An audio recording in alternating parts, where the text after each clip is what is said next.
ہماری شرط وفا یہی ہے، وفا کرو گے وفا کریں گے، ہمارا ملنا ہے ایسا ملنا، ملا کرو گے ملا کریں گے، فاذکرونی اذکرکم واشکرونی ولا تکفرون، تم مجھے یاد کرو میں تمہیں یاد کروں گا۔ اب ہمارا یاد کرنا تو ہمیں سمجھ میں آتا ہے کہ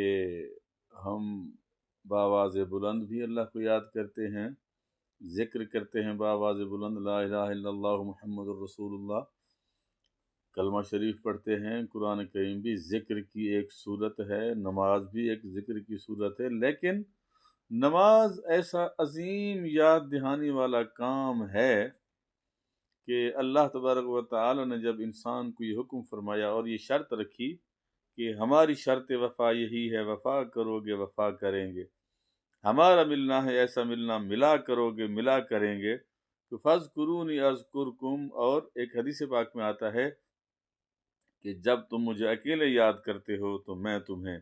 عرش اولا کے اوپر بیٹھ کر اکیلا یاد کرتا ہوں، اور جب تم مجھے بندوں کے اندر یاد کرتے ہو تو میں خدا پھر کیا کرتا ہوں کہ فرشتوں کو بھی حکم دیتا ہوں کہ بنے بندوں کو یاد کرو ان الفاظوں کے ساتھ، الذین یحملون العرش ومن حولہ یسبحون بحمد ربہم وَيَسْتَغْفِرُونَ لِلَّذِينَ آمَنُوا رَبَّنَا وَسِعْتَ كُلَّ شَيْءٍ رَحْمَةً وَعِلْمًا۔ اللہ ایسی کریم ذات ہے، ایسا وفادار، مہربان، قدردان ہے ان ناکارہ ہم بیکار بندوں کا، اللہ قدردان ہے ہماری ٹوٹی پھوٹی باتیں اتنے اللہ پاک کرم سے قبول فرماتا ہے کہ فرشتوں کی ڈیوٹی لگا دیتا ہے کہ وہ فرشتے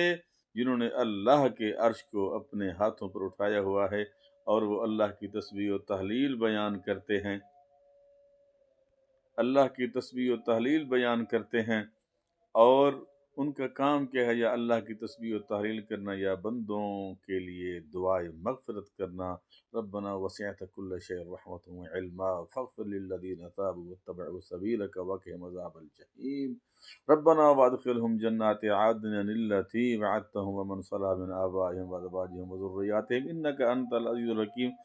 یہ پوری آیہ کریمہ ہے، سورہ مومن ہے، پارہ نمبر 24 ہے، اس کا دوسرا رکوع ہے، اس کو پڑھیں اور اپنے جی کو ٹھنڈا کریں